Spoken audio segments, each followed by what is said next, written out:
Bismillahirrahmanirrahim. Assalamualaikum warahmatullahi wabarakatuh. Kembali lagi kita belajar. Di sini Ibu mungkin akan menjelaskan atau memperkenalkan beberapa alat kesehatan yang perlu diketahui, ya, terutama beberapa alat kesehatan yang memang umumnya ada di apotek atau di rumah sakit. Kita lihat dulu definisi alat kesehatan, ya, dari PMK atau Peraturan Menteri Kesehatan Nomor 62 Tahun 2017. Di sini ada pengertian, di mana alat kesehatan adalah instrumen, aparatus, mesin atau implan yang tidak mengandung obat yang digunakan untuk mencegah, mendiagnosis, menyembuhkan, dan meringankan penyakit, serta untuk merawat orang sakit, memulihkan kesehatan, dan membentuk struktur dan memperbaiki fungsi dari tubuh. Kita mulai dulu dari alat pembalut, ya. Alat pembalut ini pada umumnya adalah berfungsi untuk membalut, menutupi sesuatu. Biasanya adalah luka yang ditutupi. Kita mulai dari plester. Yang pertama ada autoclave tape, ya. Autoclave itu adalah salah satu alat yang digunakan untuk melakukan proses sterilisasi, ya, atau menghilangkan mikroorganisme. Di sini dia adalah indikator, ya. Jadi membedakan kemasan mana yang sudah mengalami proses sterilisasi atau mana yang belum, di mana akan terjadi perubahan warna dari krem atau kuning menjadi warna hitam. Ya, perubahan warna ini karena adanya paparan panas, gitu. Kemudian adhesive tape, ini biasanya plester yang warna coklat, ya, digunakan untuk menempelkan khas pada tubuh. Ada Leukoplast, mereknya Tensoplast, Handyplast, gitu. Nah, kalau medical tape, plester yang ada obatnya, contohnya di sini adalah Salonpas. Kemudian ada surgical tape, ya. Ini mungkin di lab resep kita kenalnya, nama mereknya adalah Micropore, ya. Jadi plester yang digunakan untuk pembedahan. Dia tidak menimbulkan residu, tidak menimbulkan rasa sakit apabila dilepaskan, dan tidak menyebabkan gatal-gatal serta alergi, ya. Selain pada selesai pembedahan, bisa juga untuk bayi, biasanya karena bayi kan kulitnya lebih sensitif. Kemudian HAS atau kasa, di sini ada kasa steril, ya, kasa hidrofil steril. Kegunaannya untuk menutupi luka dan mencegah kontaminasi. Cara pakainya kita rekatkan menggunakan plester tadi, atau bisa menggunakan surgical tape atau adhesive tape. Kemudian alkoholik kasa hidrofil, ini kasa steril juga sama kayak tadi, cuman ini kalau ini bungkusnya satuan, gitu. Biasanya digunakan untuk mencegah terjadinya infeksi, digunakan untuk membersihkan tali pusar pada bayi. Kemudian kasa yang berisi bahan obat, contohnya ada Sopratul, Dariantul, Antisop, dan Peronet. Jadi kasanya ada obatnya. Kemudian perban atau kasa hidrofil digunakan untuk menutupi atau membalut luka. Selain itu, untuk dressing perban ini ada pembalut elastis atau elastis bandage, biasanya untuk pasien-pasien keseleo, gitu. Kemudian pembalut leher digunakan untuk menahan agar apabila ada biasanya sakit-sakit leher, gitu, dapat digunakan inti untuk mempercepat proses penyembuhan. Kemudian ada gipsona atau gips, biasanya untuk patah tulang. Untuk alat perawatan adalah alat-alat yang digunakan untuk menunjang proses penyembuhan pasien atau membantu proses alami dari suatu organ tubuh. Nah, di sini ada ice bag, ice cup, ya. Jadi kalau ice bag ini karena ice berarti isinya es batu atau air dingin. Di sini digunakan untuk pasien yang lebam atau bengkak atau memar, ya, bukan untuk demam. Jadi untuk lebam, untuk bengkak atau memar, biasanya mengurangi itu. Nah, kalau untuk Pasien demam itu menggunakan kompres hangat atau warm water zinc atau hot water bottle. Breast pump ini digunakan untuk memacu pengeluaran air susu ibu ya. Sekarang breast pump ada yang manual, kemudian sudah ada yang elektrik. Kursi roda untuk membantu pasien yang susah berjalan, sangat lemah, jadi tidak bisa berjalan normal. Kemudian ada kruk ini biasanya tongkat yang digunakan untuk alat bantu berjalan. Kemudian wind ring ya, terlihatnya seperti ban. Nah, ini adalah tempat duduk untuk pasien ambeien. Jadi dipompa nanti seperti ban juga, memang seperti ban. Dipompa di sini mengembang. Nah, area lubangnya di sini digunakan untuk menghindari supaya ambeiennya tidak sakit. Ambeien itu wasir, jadi ada benjolan di area duburnya. Kemudian ada tepal hood atau nipple shield. Nah, ini digunakan untuk melindungi puting susu ibu menyusui yang luka. Kemudian eye bath glass ini digunakan untuk gelas cuci untuk mata. Jadi bentuknya seperti gelas piala seperti ini. Ini seukuran dengan mata kita. Kemudian ada disposable breast pad. Ini digunakan untuk menyerap air susu ibu yang keluar, jadi tidak kena bajunya supaya tidak merembes. Ear searing atau suction ball digunakan untuk membersihkan rongga telinga atau mengeluarkan binatang yang masuk ke telinga. Kemudian alcohol swab ini biasanya digunakan untuk sebagai antiseptik sebelum kita disuntik, sebelum kita transfusi darah gitu. Ini gelang pasien sebagai tanda pengenal untuk pasien.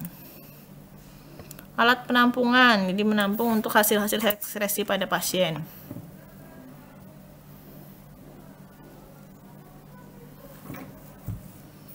Male urinal, di sini untuk menampung urin pasien laki-laki, ya. Kemudian female urinal, jadi ada male, ada female. Jadi sama-sama untuk menampung urin, cuman bentuknya disesuaikan dengan kelamin dari laki-laki dan perempuan. Kemudian stick pen ini digunakan untuk menampung feses untuk pasien yang tidak bisa berjalan. Kemudian urine bag menampung urin pada pasien koma atau kritis. Kemudian colostomy bag ini untuk menampung feses yang keluar dari lubang usus buatan hasil pembedahan melalui otot di kulit perut. Jadi pasiennya ini dia tidak punya lubang anus, jadi sementara dikasih lubang dulu di perutnya, ditampung di sini.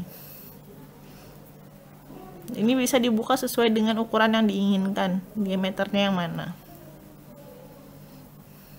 Kemudian push basin atau emesis basin, push ini artinya nanah ya, emesis itu muntah, jadi ini untuk menampung bekas muntahan nanah atau kapas bekas. Bowel boska menampung sisa-sisa hasil operasi. Kemudian kateter itu adalah pipa ya yang digunakan masuk dalam saluran tubuh. Jadi ada IP kateter, ada non IP kateter. IP itu intravena. Di sini ada nelaton ya, nelaton kateter ini digunakan untuk membantu mempermudah pengeluaran buang air kecil. Kemudian ada balon kateter, digunakan untuk pengambilan urin dalam sistem tertutup, bebas dari udara dan polusi di sekitarnya. Biasanya dihubungkan dengan urine bag. Kemudian kondom kateter menyerupai kondom, dipasang di bagian luar penis. Jadi sama pada kateter umumnya mengalirkan air seni ke kantong drainase. Air seni itu urin ya. Kemudian ada IP kateter atau aboket atau suruplo atau boin, ini sama ya. Jadi ini adalah jarum impus. Kemudian oksiset, ini dibantu untuk menyalurkan oksigen ke dalam tubuh ya. Ini ada dua nih lubangnya, nah, untuk masuk ke lubang hidung. Kemudian wing needle, jarum impus yang bersayap, ini ada sayapnya, ya, supaya mengurangi kemungkinan terlepas dari pena akibat pergerakan pasien. Kemudian alat suntik ada spuit, ada yang bacanya spuit, ada yang bacanya spet ya. Ini adalah disposable syringe with needle ya. Jadi Digunakan untuk menyuntikkan obat ke dalam tubuh. Ini jarumnya dan ukuran nomor 24, ada nomor 23. Jadi ujungnya ini.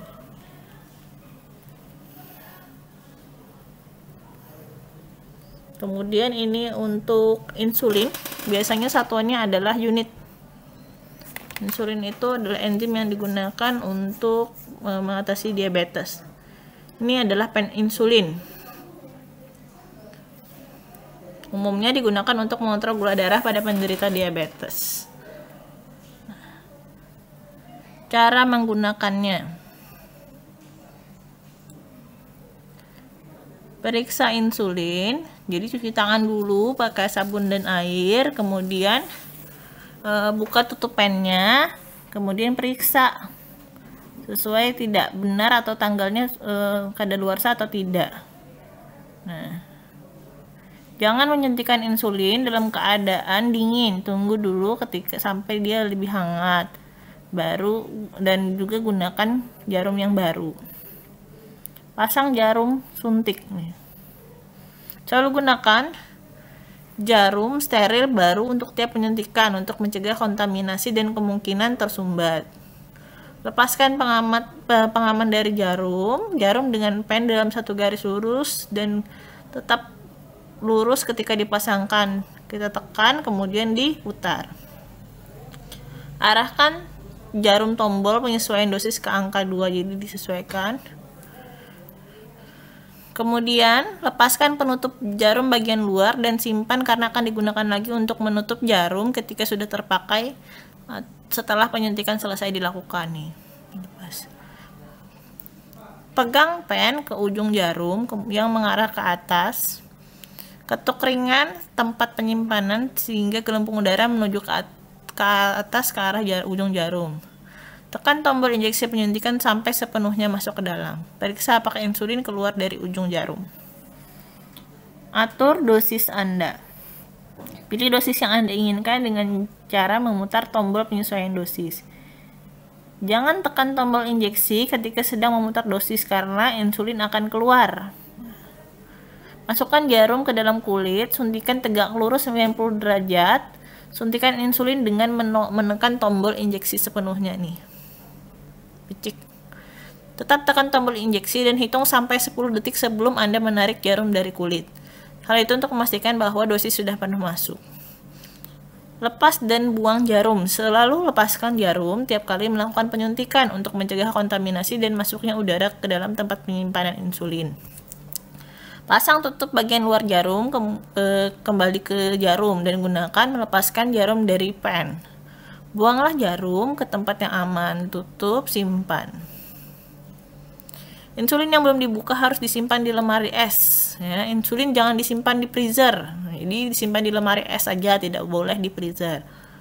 Buang insulin jika sudah membeku. Insulin yang telah dibuka baiknya disimpan atau tidak disimpan dalam lemari pendingin, harus digunakan dalam 28 hari, lindungi dari panas dan cahaya. Jadi maksimal kalau sudah dibuka itu waktunya hanya 28 hari.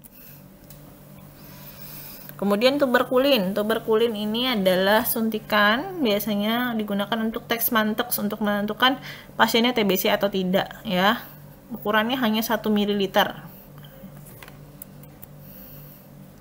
Enema siring ini untuk menyemprotkan enema atau klisma ke dalam anus, digunakan untuk mempermudah buang air besar. Blood lancet, nah ini biasanya pasangannya nanti dengan pen yang digunakan untuk kita ngecek darah, misalnya untuk tes gula darah atau tes rapid test gitu. Ini ada ujungnya, jadi kalau belum dibuka seperti ini, kemudian kalau dibuka ini kelihatan ujungnya. Nah, ini ada blood transfusion shot. Nah, untuk memberikan atau transfusi darah. Nah, ini tourniquet digunakan untuk mengencangkan, jadi mengencangkan lengan atau bagian yang mau kita ambil darahnya atau mau kita suntikan, jadi mempermudah terlihat pena atau nadinya. Nah, ini disposable infusion set. Nah, jadi ini untuk memberikan cairan infus ya. Infuset, disposable infusion set atau infuset. Nah, mirip seperti blood transfusion set, tapi di sini kalau blood ini atau darah ini ada saringannya. Tapi kalau pada infuset itu tidak ada.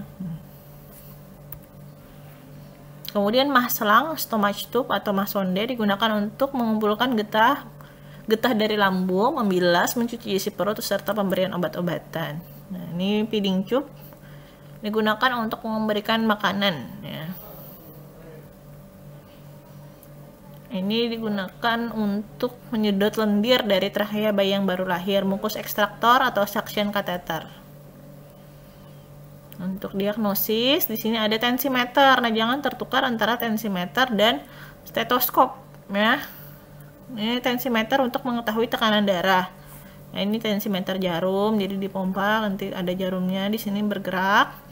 Kemudian ini air raksa, termometer air raksa, bukan termometer, tensimeter nih, tensimeter air raksa. Kemudian di sini ada tensimeter digital. Kalau digital tinggal dipicik, sudah nanti akan keluar, tinggal dipencet aja nanti keluar ininya, sistol dan diastol. Nah, tapi kalau untuk air raksa dan ini dengan yang jarum, kita biasanya perlu bantuan stetoskop.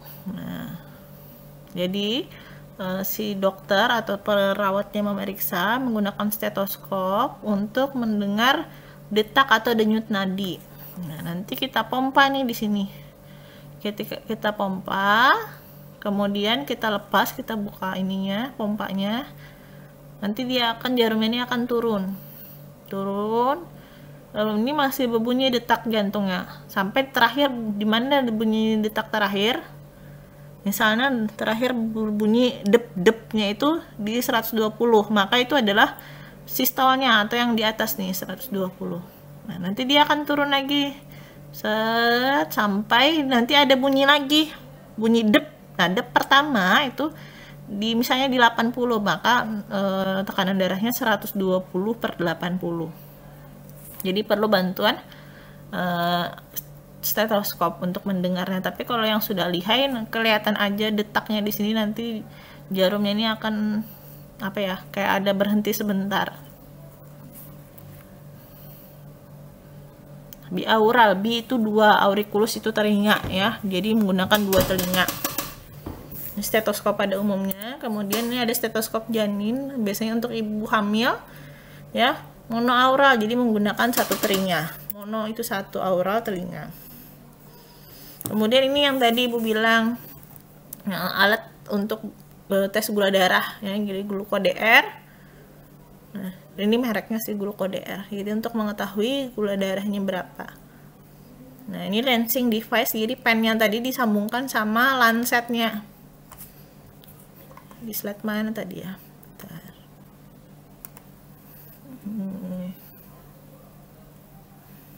Nih. Nah, disambungkan sama ini. Jadi ini nanti ini yang berganti-ganti, setiap orang harus berbeda-beda, tapi kalau pennya ini sama. Kolesterol test ya. Nih, kemudian ini asam urat. Nah, kalau yang ini yang bisa 3, jadi alatnya 1 aja, cuman ininya nanti beda.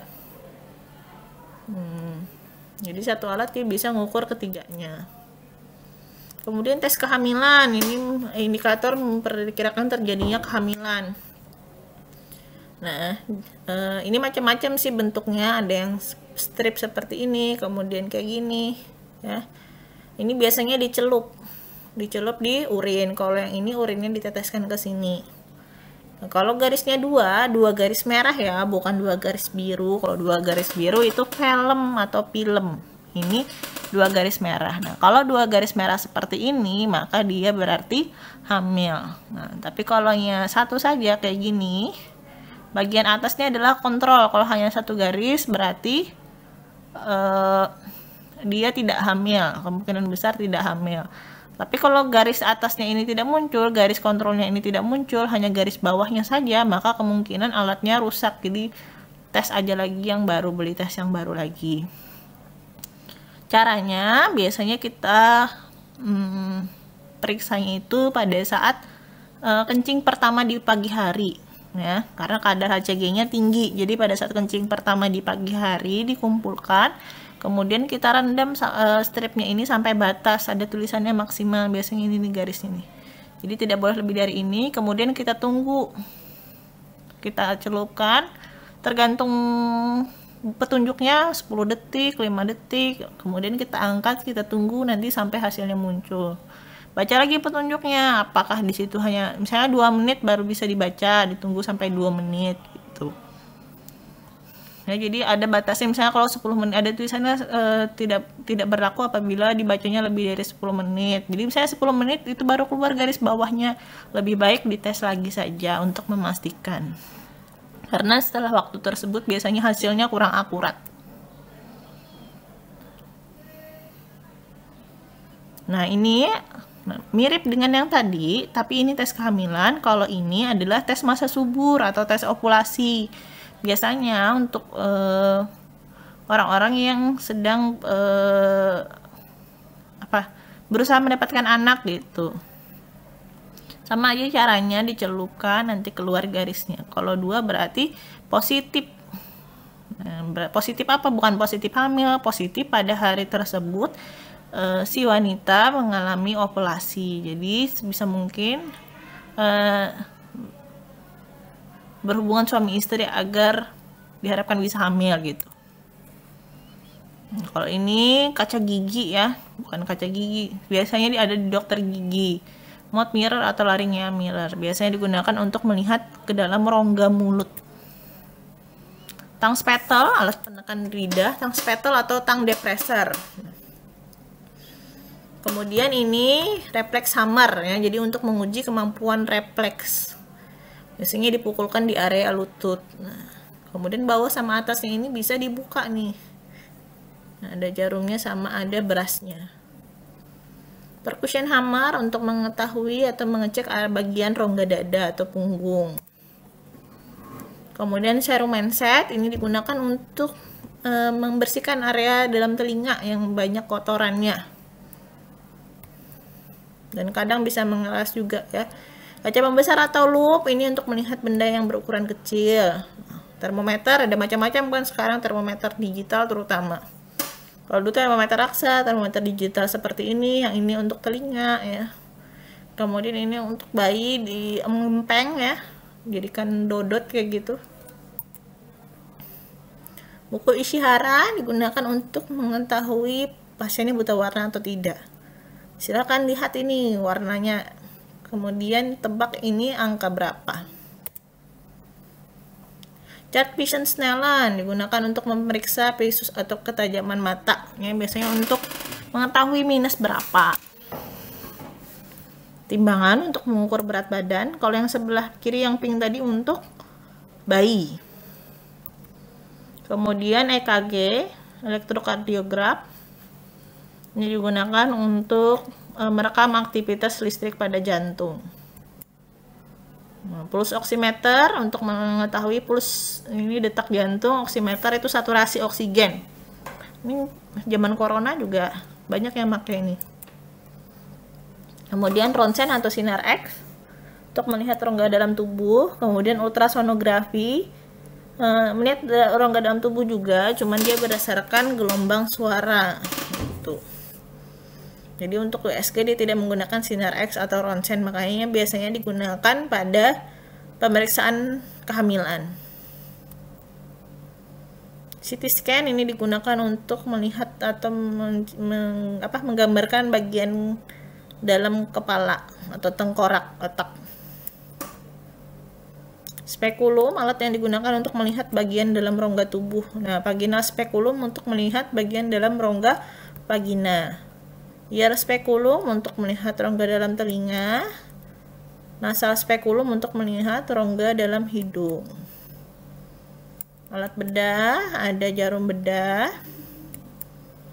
Jarumnya seperti ini bentuknya untuk menjahit luka. Kemudian megang jarumnya tidak pakai tangan tapi pakai needle holder.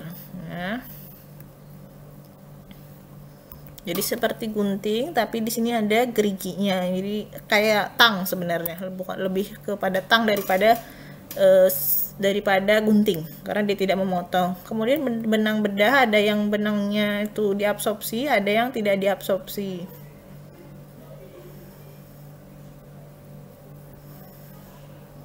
Kemudian keramik catgut ini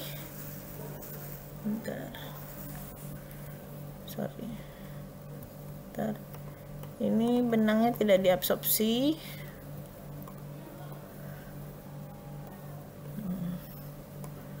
Ini benang yang diabsorpsi. Ada plain sama keramik. Kalau keramik ini lebih lama karena ada lapisan kromnya. Kemudian instrumen tray ini digunakan untuk menyimpan alat bedah. Umbilical cord clamp untuk menjepit area-area pusat, area-area plasenta pada bayi. Kemudian ada scalpel handle untuk memegang scalpel. Ini apa sih? Oke. Ini blade-nya. Tadi kan scalpel, ini tadi kan scalpel handle, ini scalpelnya. Jadi ada pisaunya atau surgical blade.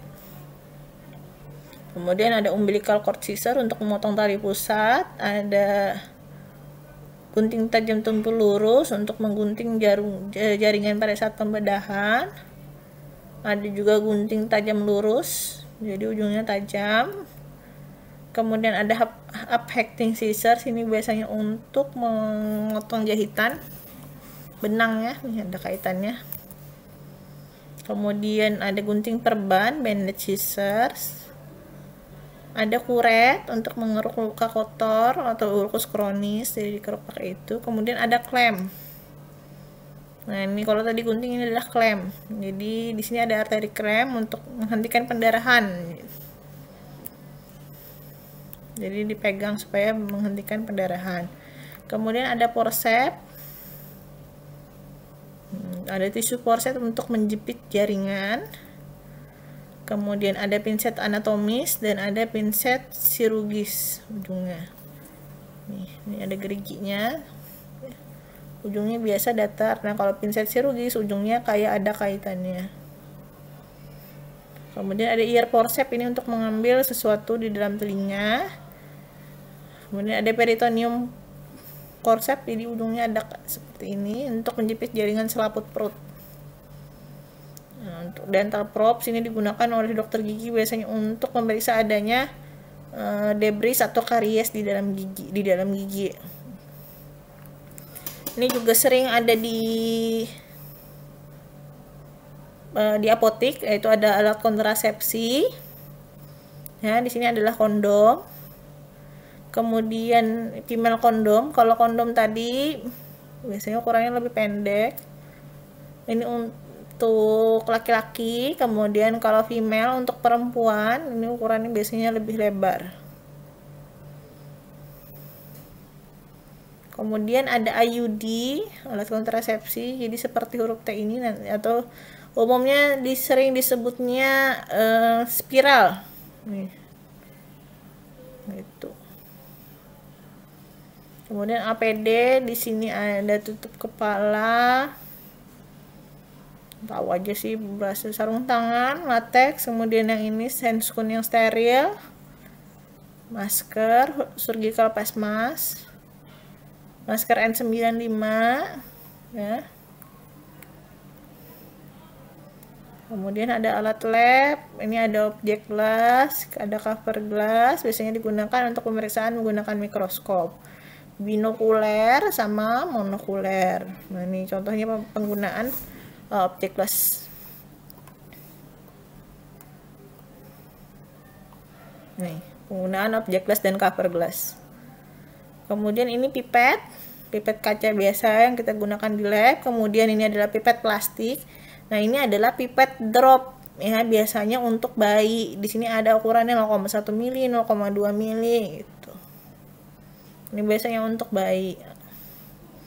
Kemudian ini alat-alat kimia, ada glass beaker, ada Erlenmeyer, ada labu destilasi.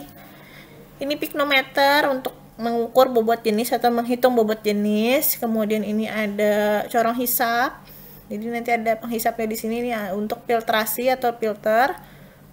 Kemudian ini ada gelas ukur, ini ada labu ukur, ada pipet ukur.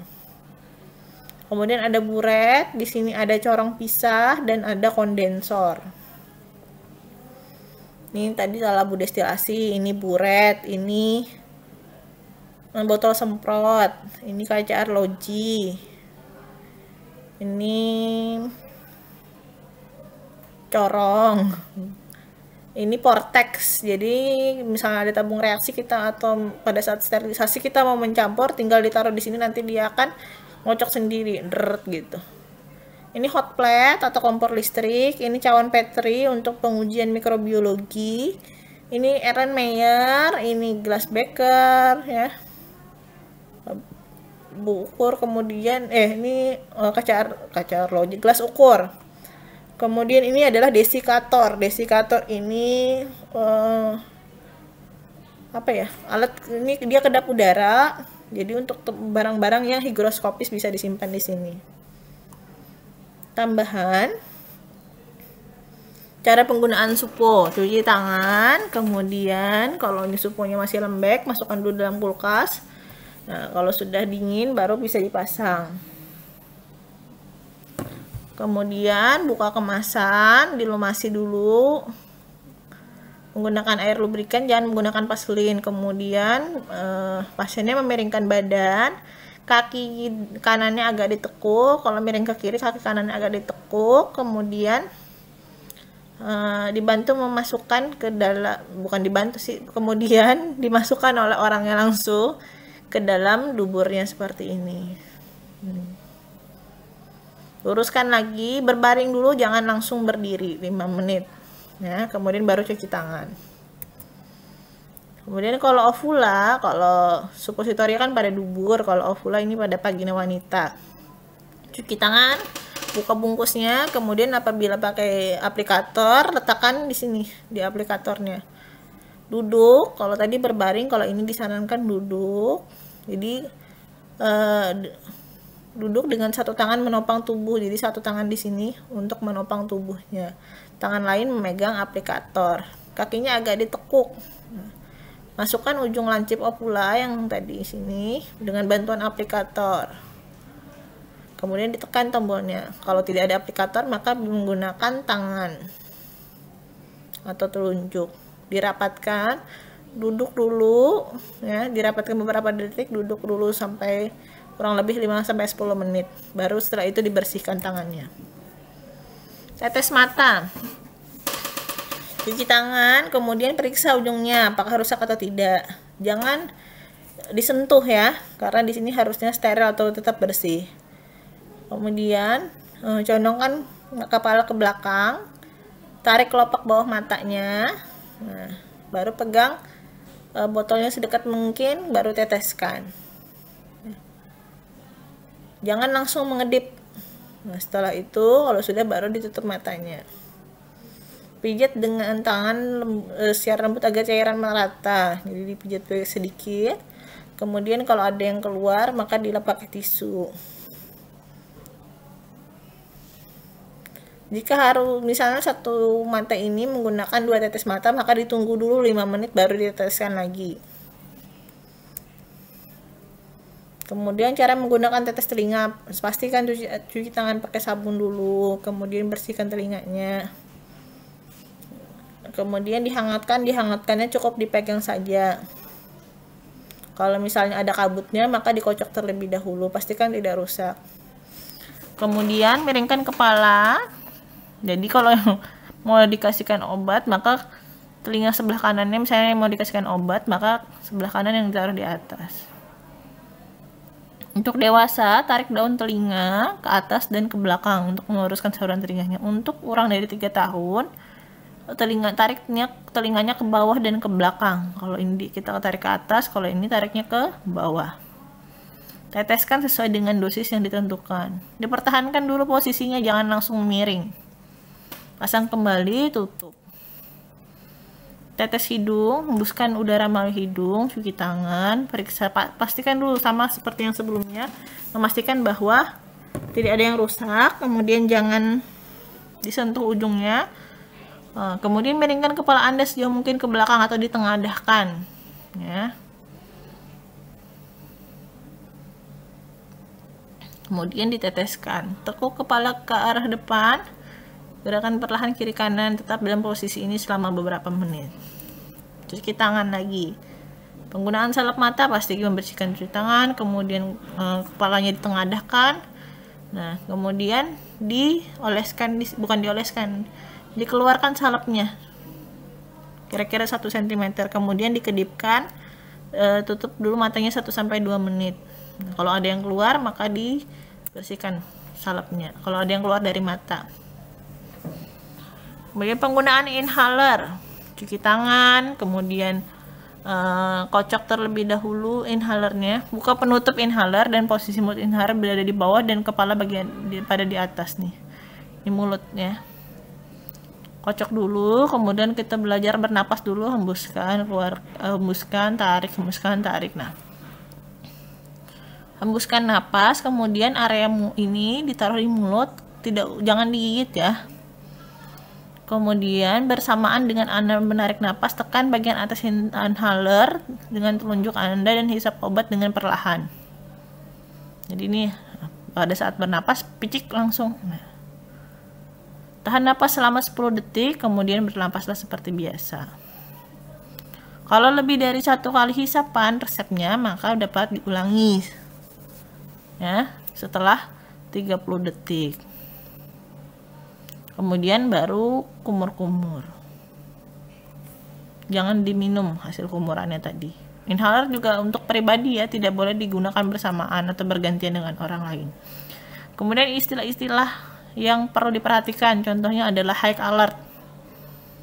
Nah, high alert ini obat-obat yang harus diwaspadai karena menyebabkan terjadinya kesalahan serius kalau salah dan dampak yang tidak diinginkan.